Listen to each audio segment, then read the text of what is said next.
Saat ku berada di tengah gelombang, Kau ada di sana. Hadapi cobaan, lewati ujian, tangan-Mu melindungiku. Kasih-Mu menguatkanku. Kemuliaan-Mu Tuhan pasti nyata di tengah badai. Kau pertolongan dan pengharapan, Tuhan kemenanganku.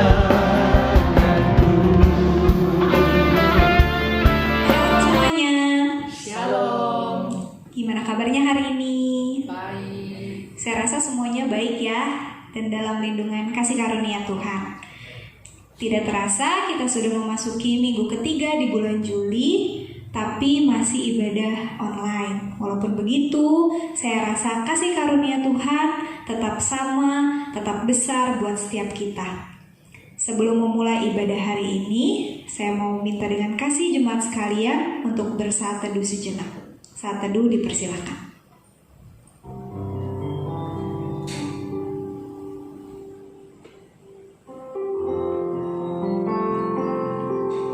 Kita mau mengucap syukur kepada Tuhan bahwa tidak terasa tahun 2020 sudah kita jalani selama 7 bulan. Meskipun banyak perkara di dalam hidup kita, perkara-perkara yang tidak kita pernah pikirkan dapat terjadi. Tetapi satu hal yang pasti saudara, bahwa Tuhan kita adalah Tuhan yang begitu besar melebihi masalah yang ada. Kita juga mau mohon ampun atas segala dosa dan kesalahan kita selama 1 minggu ini, sehingga kita boleh layak di hadapan Tuhan.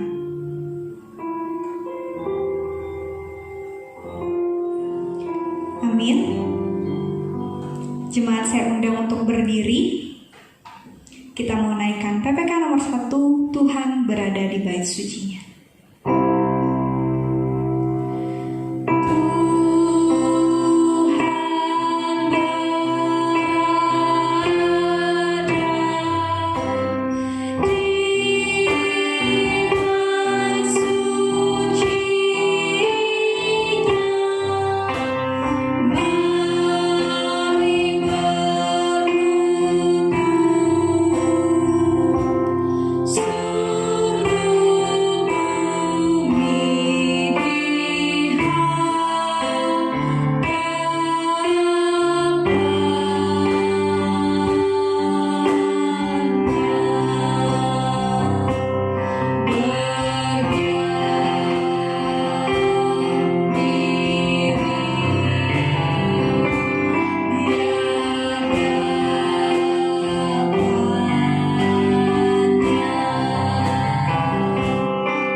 menjadikan langit dan bumi yang tetap setia untuk selama-lamanya. Turunlah atas kita sekalian anugerah dan damai sejahtera dari Allah Bapa dan Tuhan kita Yesus Kristus. Amin. Jemaat tetap berdiri, kita mau sama-sama mengagungkan nama Tuhan yang begitu besar. Kita mau angkat kemuliaan kita dan memberikan hormat yang terbaik untuk Tuhan kita Yesus Kristus. Kita mau naikkan pujian sebab Kau besar.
besar Tuhan, melebihi masalah kami, melebihi perkara-perkara yang ada di dunia ini Tuhan.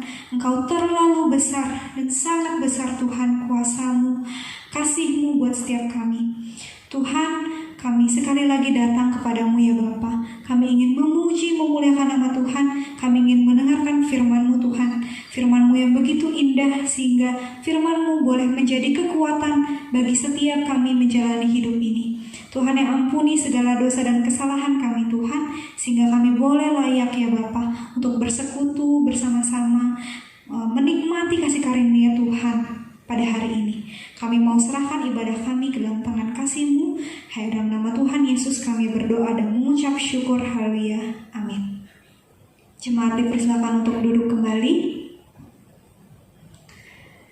Saat ini meskipun kita masuk ke bulan ke-7 di tahun 2020, tapi mungkin sebagian dari kita merasakan bahwa tidak terasa ya, 2020 sudah mau habis, tapi merasa bahwa apa yang kita lakukan di tahun 2020 tuh belum cukup.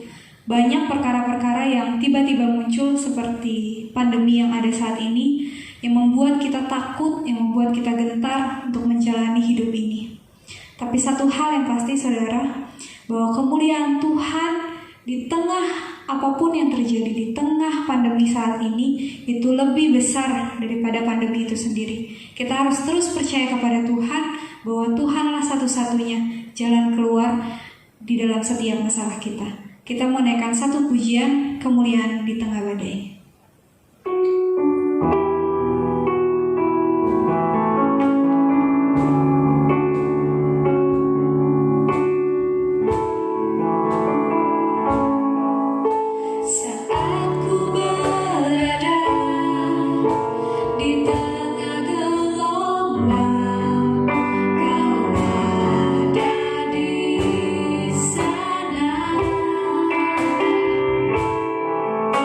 Hadirat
Biarlah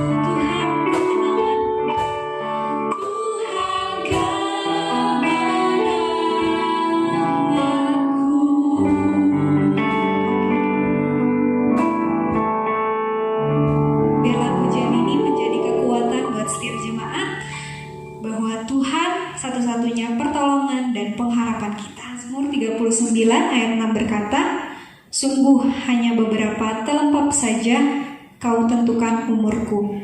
Bagimu hidupku seperti sesuatu yang hampa. Ya, setiap manusia hanyalah kesia-siaan."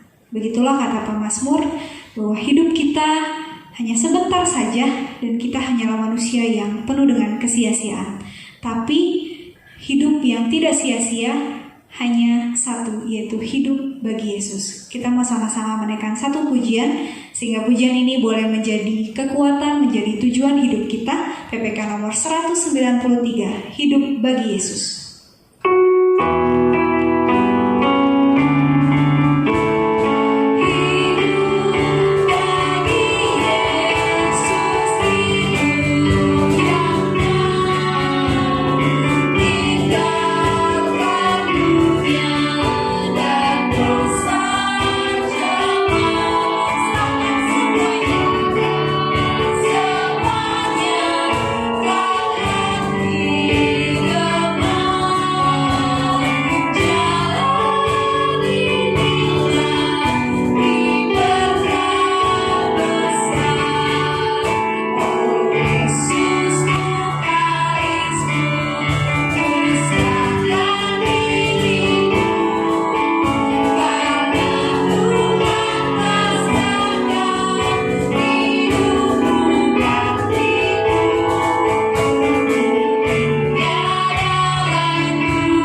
pujian ini menjadi tujuan hidup kita setiap jemaat ya, untuk selalu hidup bagi Tuhan, memberitakan Injil, kabarkan selamat dan selalu ikut Tuhan Yesus.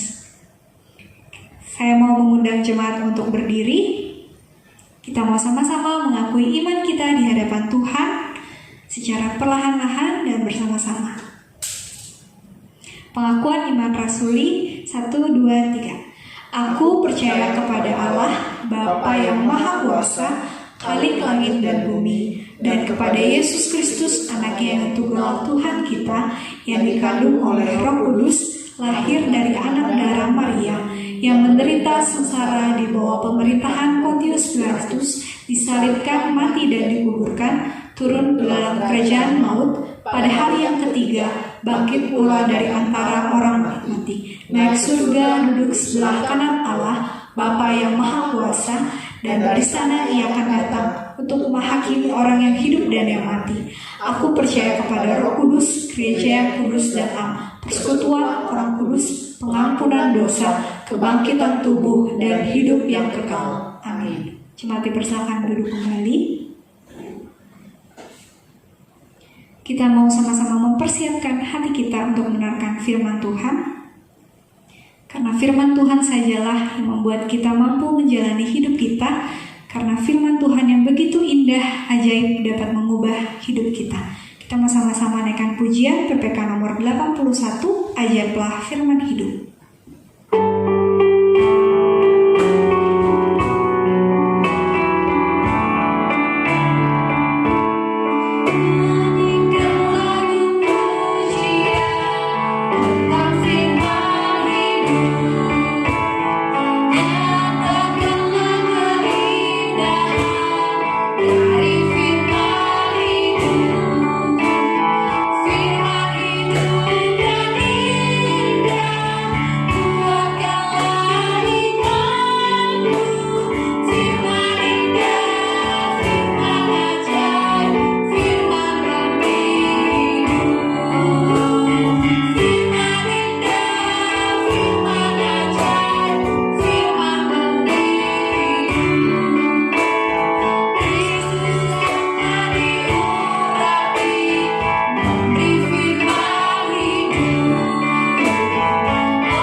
Shalom jemaat yang terkasih dalam Tuhan, apa kabar semuanya? Puji Tuhan, hari ini kita boleh berjumpa kembali di dalam kebaktian online. Tiba saatnya kita akan merenungkan firman Tuhan. Mari sebelum kita merenungkan firman Tuhan, saya mengajak jemaat sekalian untuk bersatu di dalam doa. Kita berdoa. Ya Tuhan, urapi dan pimpinlah kami, berkati dan tuntunlah kami, agar ketika kami merenungkan firman pada sore hari ini, kami boleh mengerti, memahami, dan kami boleh menemukan satu pesan yang Tuhan mau bagikan bagi kami. Ya Bapa di sorga, Kami siap untuk merenungkan firman-Mu. Berfirmanlah karena kami siap untuk mendengar. Dalam nama Tuhan Yesus Kristus kami berdoa. Amin. Sidang jemaat yang terkasih dalam Tuhan, hari ini kita akan merenungkan bagian firman Tuhan di dalam kitab Pengkhotbah pasal yang keempat, ayat yang ke-7 sampai ayat yang ke-16. Saudara, dengan tema keagungan hanyalah sementara. Keagungan hanyalah sementara. Saya akan membacakan untuk jemaat sekalian dari ayat yang ke-9 sampai dengan ayat yang ke-14. Ayat 9 sampai ayat yang ke-14 saya akan membacakan untuk jemaat sekalian. Demikian firman Tuhan. Berdua lebih baik daripada seorang diri, karena mereka menerima upah yang baik dalam jeripaya mereka.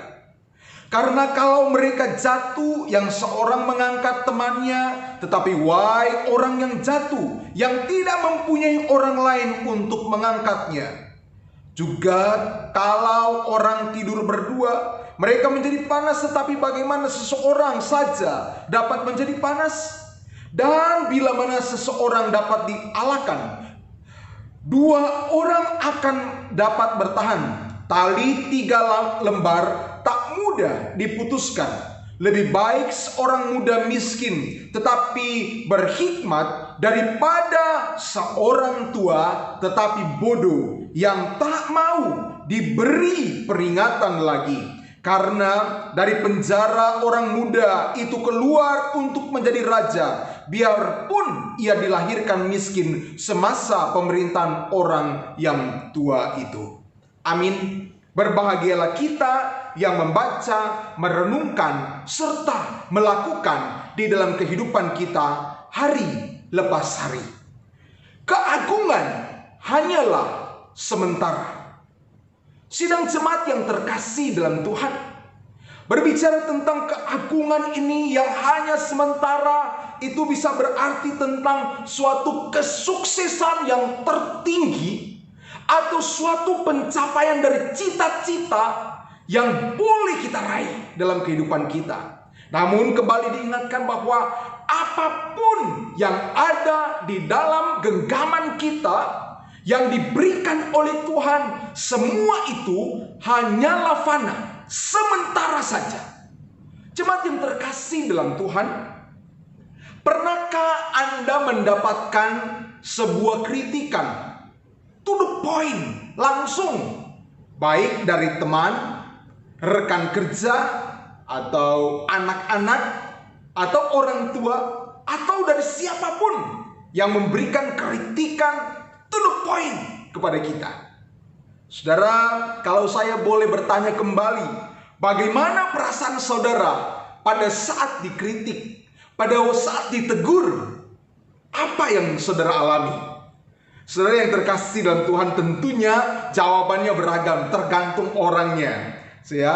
Namun idealnya dalam Amsal pasal yang ke-27 ayat 5 dikatakan, lebih baik teguran yang nyata daripada kasih yang tersembunyi. Ini adalah satu idealnya di dalam berbicara tentang interaksi sosial, berbicara tentang teguran-teguran, berbicara tentang nasihat. Dikatakan bahwa lebih baik teguran yang nyata daripada kasih yang tersembunyi. Saudara yang terkasih dalam Tuhan, namun kalau mau jujur, hampir setiap orang tidak mau dikritik, tidak mau ditegur. Apalagi saudara, teguran itu langsung mengena di dalam hati. Ketika ada kritik, seringkali permasalahannya bukan lagi tentang apa yang dikritik, tapi masalahnya ada tentang perasaan orang yang dikritik atau orang yang ditegur. Saudara yang terkasih dalam Tuhan, seseorang yang bisa mudah menerima teguran, bisa dengan mudah menerima sebuah kritikan dalam kehidupannya, adalah orang yang sudah belajar kehidupan dengan baik. Orang yang tidak belajar tentang kehidupan akan sulit menerima teguran, kritikan, masukan dari sesama. saudara, kita masing-masing dapat mengukur di dalam kehidupan kita. Saudara yang terkasih, bila kita memperhatikan di dalam Pengkhotbah pasal 4 ayat 7 sampai ayat yang ke-16, kita akan menemukan dalam ayat yang ke-13 sebuah ungkapan, sebuah kalimat yang berkata demikian.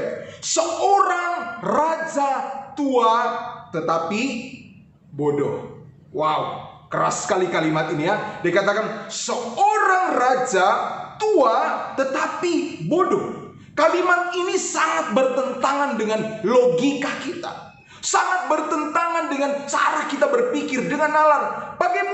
Mengapa saudara? Karena bagaimana mungkin seseorang bisa menjadi raja kalau orang tersebut orang yang bodoh? Nggak mungkin dia bisa menjadi raja. Saudara, tapi rupanya ada juga ya, saudara ya. Kemudian yang kedua, saudara, yang bertentangan dengan logika kita dalam berpikir, selain bagaimana mungkin seseorang bisa menjadi raja kalau dia adalah seorang yang bodoh, yang kedua adalah, bukankah orang yang makin banyak usianya, apalagi berkedudukan sebagai seorang raja, adalah orang yang hebat, adalah orang yang pinter, orang yang berhikmat? Saudara, bukankah raja di dalam ayat yang ke-13 tersebut dengan usianya yang banyak adalah raja yang telah banyak makan asam dan garam, atau dengan kata lain telah memiliki banyak pengalaman? Namun Alkitab mengatakan di dalam ayat yang ke-13 ada satu kalimat yang keluar, seorang raja tua tetapi bodoh. Sidang jemaat yang terkasih dalam Tuhan, Pengkhotbah pasal yang keempat ayat yang ke-7 sampai ayat yang ke-16 bagikan sebuah narasi, cerita tentang perjuangan hidup untuk mencapai cita-cita, untuk mencapai suatu kesuksesan yang maksimal di dalam kehidupan. Dan di dalam cerita itu terdapat sebuah, pertama, narasi pendahuluan, perkenalan, terus tegang-tegang menuju kepada klimaksnya, puncak. Dan pada akhirnya rupanya setelah ini berakhir dengan berkurangnya atau mulai menurun atau berakhir dengan yang menyedihkan. Saudara ya, dimulai dengan perjuangan, kemudian mencapai klimaks kesuksesan, kemudian berakhir dengan yang sangat sedih sebetulnya. Saudara yang terkasih, kita akan melihat tiga garis besar dari narasi perjuangan kehidupan. Yang pertama di dalam ayat yang ke-7 sampai ayat yang ke-12. Di sana kita menemukan narasi yang pertama, yaitu yang awalnya, yaitu bagaimana mencapai kesuksesan hidup. Bagaimana raja tersebut yang sudah mencapai kesuksesan, dia menduduki takhta kerajaan. Nah, kita akan lihat yang poin yang pertama ini, yang terdapat di dalam ayat yang ke-7 sampai ayat yang ke-12, tentang bagaimana mencapai kesuksesan. Bagaimana raja itu bisa mencapai kesuksesan. Raja di dalam ayat yang ke-13 mencapai kesuksesan. Dimulai dari poin ini, yaitu saudara, kita lihat bersama-sama. Di dalam ayat yang ke-8 dikatakan bahwa untuk mencapai kesuksesan dibutuhkan apa? Kerja keras. Bahkan dikatakan di sini ada seorang tua yang bekerja keras sampai lupa untuk menikmati kebahagiaan hidup. Tapi poinnya adalah untuk mencapai klimaks ini dibutuhkan sebuah kerja keras. Bahkan dikatakan ada orang yang bekerja keras sampai lupa untuk menikmati kebahagiaan. Apakah ada di antara kita yang demikian? Bekerja, berjuang, sampai udah gak sayang dirinya sendiri, saudara. Gak sayang dengan dirinya lagi. Berjuang. Pengkhotbah katakan itu adalah perjuangan yang sia-sia. Saudara, tapi poin ini adalah di bagian pertama ini tentang perjuangan hidup. Narasi yang pertama adalah untuk mencapai kesuksesan klimaks itu yang perlu dilakukan, yang pertama adalah yang dilakukan oleh raja itu rupanya adalah apa, saudara? Kerja keras yang begitu luar biasa. Dalam ayat yang ke-8 ya. Yang kedua dalam ayat yang ke-9, di sana ada nasihat tentang pentingnya kerjasama. Ya, ayat 9 dan ayat yang ke-10. Di sana kita akan menemukan tentang pentingnya pentingnya kerjasama. Jadi untuk mencapai klimaks ini, seseorang tersebut dalam ayat yang ke-13 menjadi raja, dia membutuhkan 3 hal sebetulnya. Yang pertama, kerja keras, dan yang kedua, kerjasama, artinya membangun relasi dengan orang, bekerja sama. Seperti yang dikatakan di dalam ayat yang ke-10. Karena kalau mereka jatuh, yang seseorang mengangkat temannya, tetapi wahai orang yang jatuh, yang tidak mempunyai orang lain untuk mengangkatnya. Jadi ada 2 poin ya. Yang pertama adalah tentang kerja keras untuk mencapai titik klimaks. Kemudian yang kedua dikatakan bahwa harus membangun relasi. Dan kemudian kita melihat yang ketiga, saudara. Kita melihat di dalam ayat yang ke-11 dan ayat yang ke-20. Di sana ayat yang ke-11 sampai ayat yang ke-12. Di sana ada nasihat tentang betapa pentingnya sebuah relasi. Ya saudara, saya baca ayat yang ke-12. Dan bila mana seorang dapat dialahkan, 2 orang akan dapat bertahan. Tali 3 lembar tidak mudah diputuskan. Tali 3 lembar tidak mudah diputuskan. Jadi saudara, di sini berbicara tentang 3 hal untuk mencapai seorang raja tadi. Dalam ayat yang ke-13 mencapai klimaks menjadi seorang raja di sini. Ada 3 hal. Pertama, kerja keras. Yang kedua, tentang pentingnya kerjasama, membangun hubungan. Dan yang ketiga di sini, wow, ini bicara tentang relasi. Pentingnya relasi yang baik, relasi yang kuat, relasi yang kokoh. Wah, penting juga ya. Ini penting. 3 hal yang tidak bisa terpisahkan untuk mencapai klimaks kesuksesan ini. Yaitu apa saudara? Kerjasama. Kemudian yang kedua pertama apa saudara? Yang pertama dikatakan adalah kerja keras. Kemudian kerjasama. Dan yang ketiga, relasi yang kuat. Relasi yang kuat. Saudara, ini adalah yang di bagian pendahuluan. Belum sukses. Ini adalah langkah poin dari narasi yang pertama untuk mencapai klimaks ini. Saudara, yang kedua, narasi yang kedua dalam perjuangan hidup mencapai kesuksesan. Wah, dalam ayat yang ke-13 bicara tentang raja. Jadi ini sudah sampai pada klimaksnya. Sudah menjadi raja. Mungkin saudara tidak jadi raja, tapi ada cita-cita kita. Wow, kita sudah mencapai sebuah kesuksesan. Kita sudah mendapatkan cita-cita kita, harapan kita menurut kemampuan masing-masing kita, saudara. Wah, saya sudah mendapatkan cita-cita saya untuk menjadi ini, mendapatkan ini, sudah sampai pada klimaks ini, saudara ya. Namun saudara, dalam 3 bagian narasi ini saudara, pendahuluan, klimaks, dan akhirnya bukan akhir yang baik saudara ya. Kita melihat bersama-sama di dalam ayat yang ke-14 sampai ayat yang ke-16.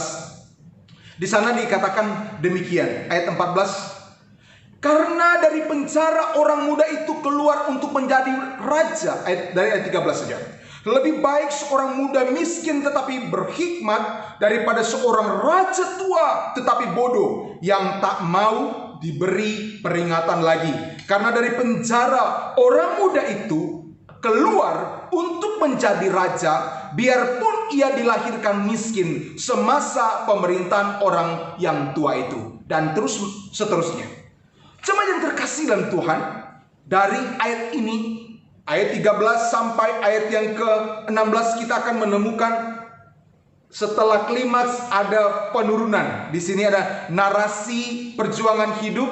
Yang ketiga adalah tentang kesuksesan yang mulai memudar atau pudarnya kesuksesan. Saudara yang terkasih dalam Tuhan, 3 pendahuluan menuju klimaks kesuksesan.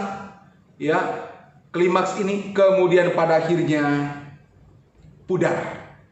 Saudara yang terkasih, mengapa seorang raja yang seharusnya telah banyak makan asam garam dalam nats ini disebut sebagai raja yang bodoh? Saudara, kalau kita memperhatikan dalam kalimat ini memang ada wajar-wajar sebetulnya secara umum kalau dilihat ya bisa dimaklumi. Karena saudara, dalam interaksi sosial lebih mudah bagi seorang anak menerima teguran dari orang tua. Lebih mudah ya bagi seorang menerima teguran dari orang yang lebih tua daripada menerima teguran dari teman sebayanya. Lah, teman sebaya menegur dia, emang siapa kamu menegur saya? Tapi kalau orang yang lebih tua atau apalagi orang tuanya yang menegur, wah lebih mudah untuk iya, belum tentu juga diterima sih. Nah, yang kedua saudara, lebih mudah bagi seorang karyawan menerima teguran dari bos. Bos tegur, ya nggak apa-apalah, daripada saudara menerima teguran dari sesama karyawan. Wah, kita mulai lihat, oh ya, kayaknya agak berlebihan terlihat ya. Kita pengkhotbah mengatakan raja yang bodoh tidak mau menerima teguran tersebut. Itu kenyataan yang terjadi. Kenyataan yang terjadi dalam kehidupan ini adalah lebih mudah kalau hierarkinya demikian, yang dari atas menegur saudara. Ya, dari atas menegur akan lebih mudah. Kalau sebaya, aduh tunggu dulu ya, apalagi di bawah kita.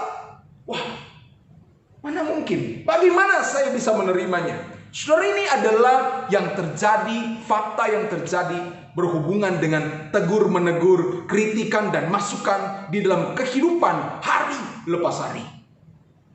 Sidang jemaat yang terkasih dalam Tuhan, semua yang saya sampaikan tadi, 2 poin di atas tentang contoh tegur menegur tersebut, kritikan, teguran dan sebagainya, memang kenyataannya seperti itu. Ini yang sedang terjadi dan terus terjadi, yang terjadi di sekitar kita. Kalau kita memperhatikan, wow, dan banyak hubungan relasi menjadi rusak hanya karena berbicara tentang kritikan, teguran, masukan dan sebagainya. Apalagi dalam konteks ini, dalam ayat yang ke-13 adalah seorang raja, saudara. Ya, seorang raja. Ini menjadi suatu masalah yang terlihat mudah namun sangat sulit. Kenapa? Dia sudah ada di posisi yang paling tinggi, sudah mencapai kesuksesan yang sangat luar biasa, sudah menduduki takhta, mencapai puncak ya dari perjuangan itu. Kemudian dikatakan mau dapat teguran, mau ditegur oleh orang lain, mau diberi masukan orang lain. Oh, tunggu dulu saudara ya. Raja ini berkata, tunggu dulu. Apalagi dia bukan hanya seorang raja, dia itu semakin hari semakin senior, semakin tua. Jadi saudara, semakin banyak usia. Saya raja, lebih banyak usia. Wah, tidak mudah untuk menerima teguran. Saudara yang terkasih dalam Tuhan, kenapa? Mengapa sampai raja ini menolak teguran? Dan kemudian pengkhotbah berkata bahwa raja tersebut adalah raja yang bodoh. Karena ini berkaitan dengan harga diri, berkaitan dengan status yang sedang disandang, berkaitan dengan kehormatan yang melekat di dalam dirinya. Ini berkaitan dengan gengsi, kebanggaan, keagungan, prestasi hidup yang tinggi, bahkan yang sangat tinggi sebagai seorang raja.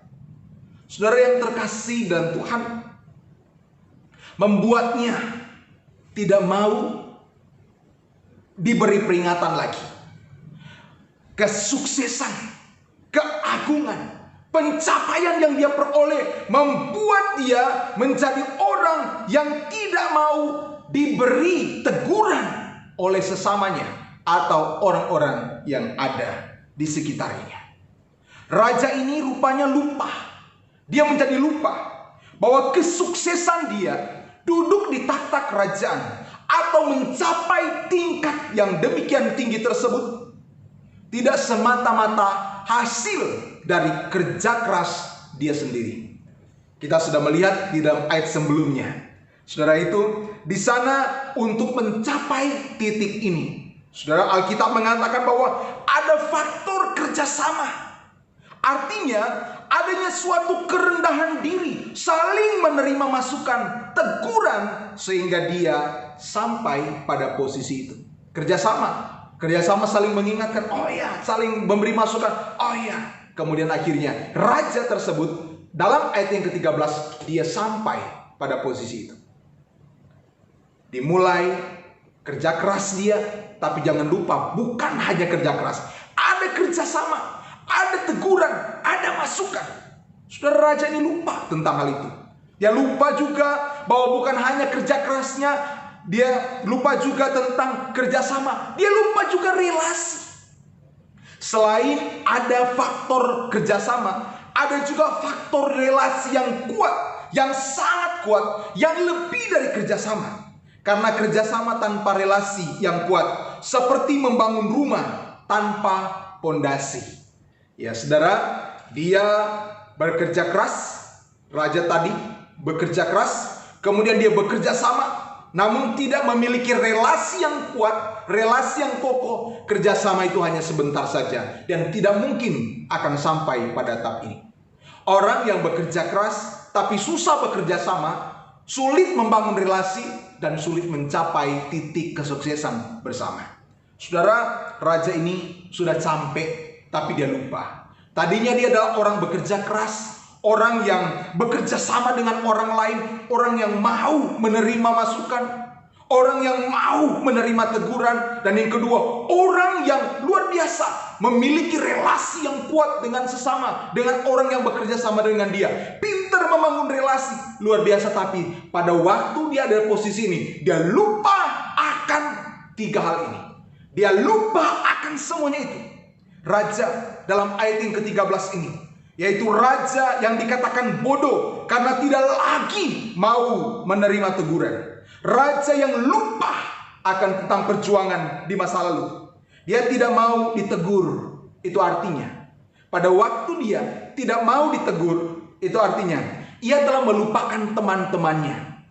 Ya, tidak mau ditegur karena dia merasa saya raja, sudah mencapai kesuksesan, sudah lupa daratan, saudara. Itu tandanya sudah tidak mau ditegur. Dia sudah lupa akan teman-temannya.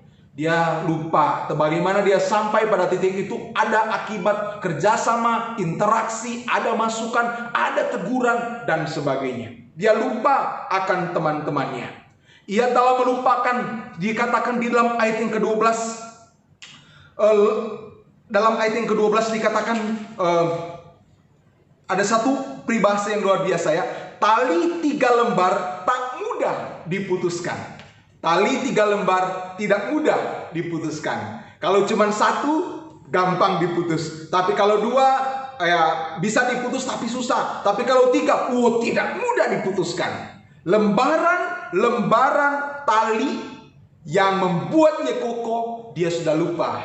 Dia sudah lupakan. Dan yang kedua, saudara, ia tidak menghormati lagi akan relasi yang pernah terbangun dengan orang-orang yang ada di sekitarnya.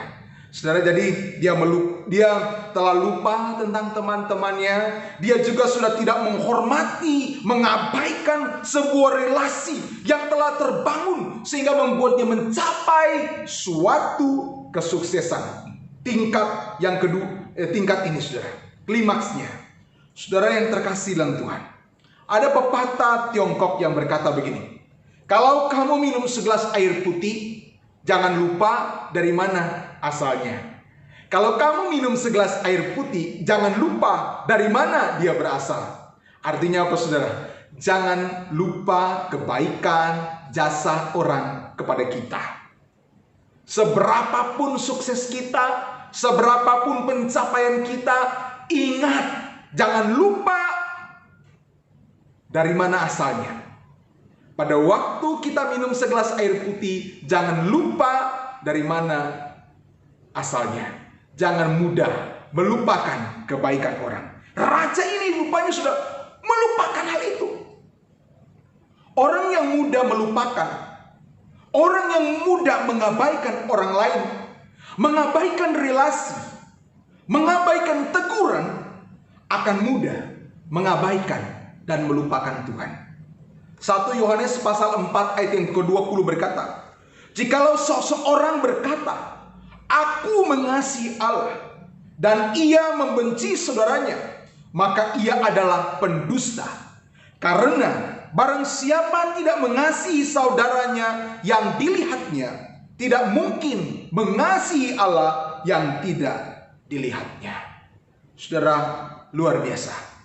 Barang siapa mengatakan mengasihi Allah tetapi membenci saudaranya, kemudian Alkitab mengatakan dia bagaimana mungkin bisa mengasihi Allah? Orang yang ada di depan matanya saja bisa dia lupakan, apalagi Tuhan.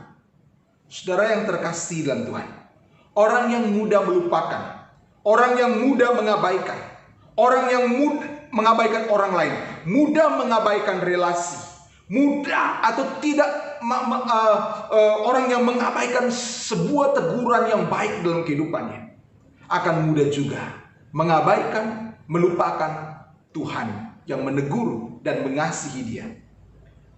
Jemaat yang terkasih, keagungan, kehormatan, kesuksesan hidup hanyalah sementara. Keagungan hidup adalah sesuatu yang rapuh, adalah sesuatu yang fana dan tidak tahan lama.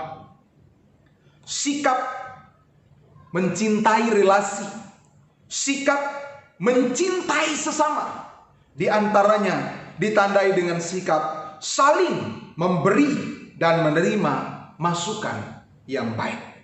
Sekali lagi, sikap mencintai sesama, sikap mencintai relasi, di antaranya ditandai dengan sikap saling memberi dan menerima masukan dari orang lain. Saudara yang terkasih, orang yang mengutamakan relasi dan sesama akan menyadari keagungan, kehormatan, kesuksesan hidup. Sesuatu yang rapuh, itu adalah sesuatu yang rapuh, sesuatu yang fana dan tidak tahan lama, sehingga akan lebih mengagungkan Tuhan daripada mengagungkan kesuksesannya, lebih mengutamakan Tuhan daripada mengutamakan suatu pencapaian kesuksesan di dalam kehidupannya.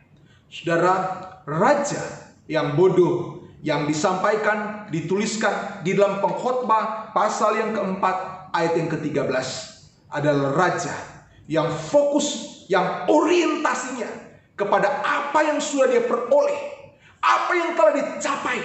Dia lebih menitik beratkan kepada hal itu, hatinya terpaut ke sana, dan dia lupa akan 3 hal: tentang sebuah kerja keras yang dibarengi dengan faktor kerjasama. Ada teman-teman, ada rekan kerja, dan relasi yang kuat sehingga mendorong, memampukan, menguatkan dia untuk sampai pada titik ini. Saudara, apa yang telah kita capai? Apa yang telah kita dapatkan? Mungkin berbeda satu dengan yang lain, tapi ada satu kebanggaan, Tuhan sudah menganugerahkan sesuatu yang kita peroleh di dalam kehidupan kita.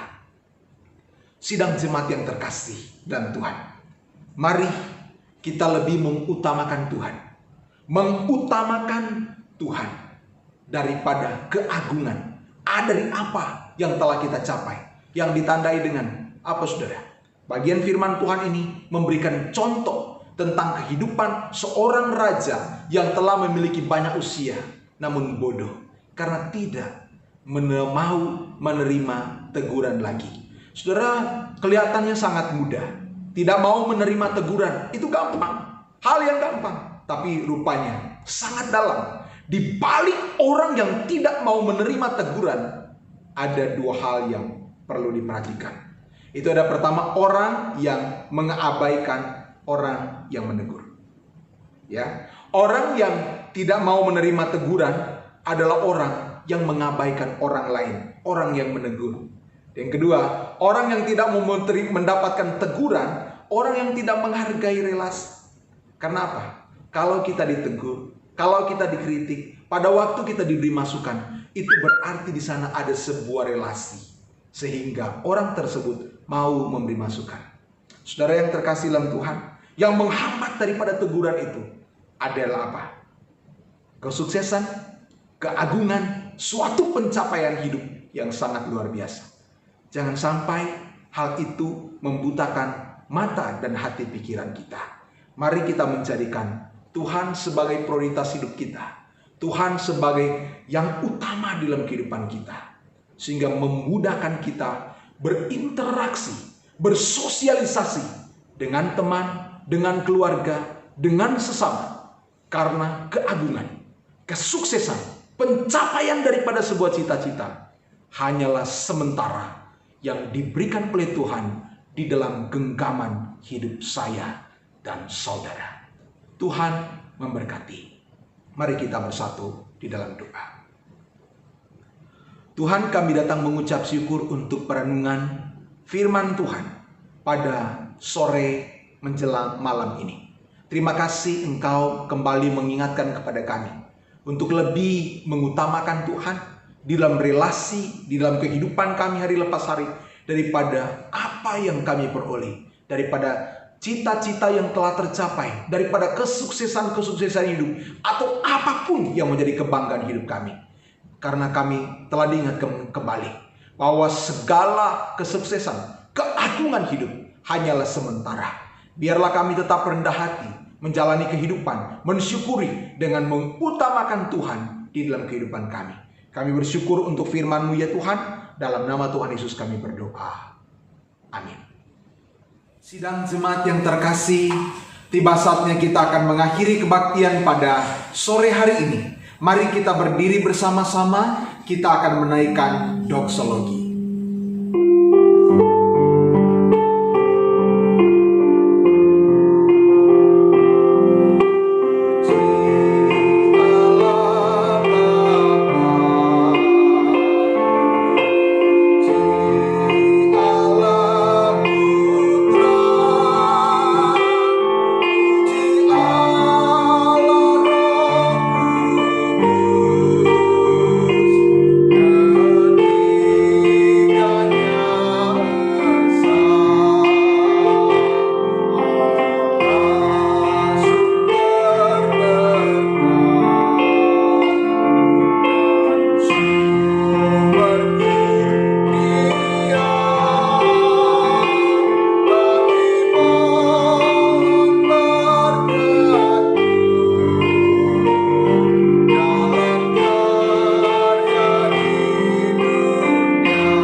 Bersatu di dalam doa.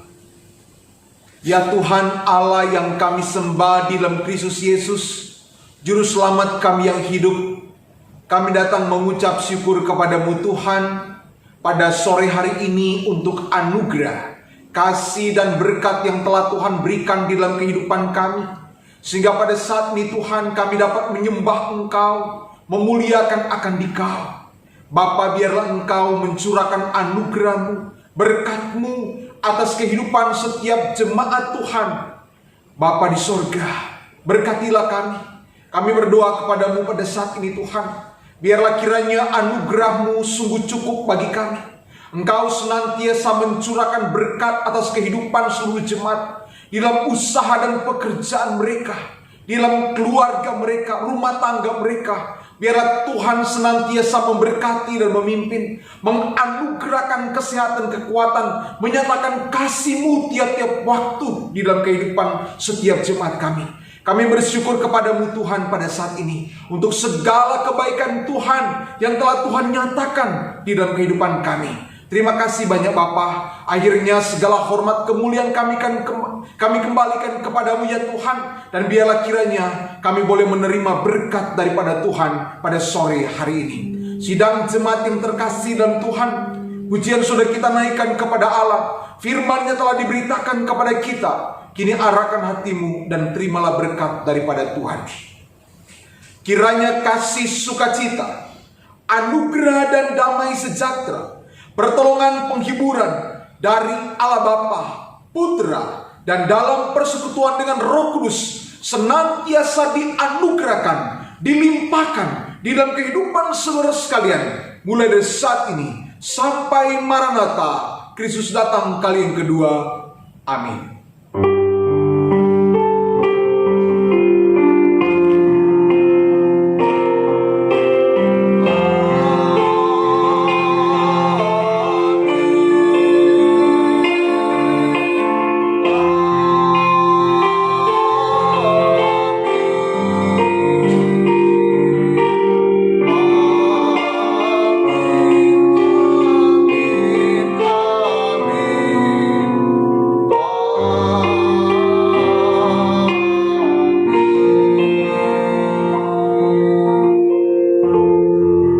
Silakan duduk. Saat teduh, Tuhan Yesus memberkati.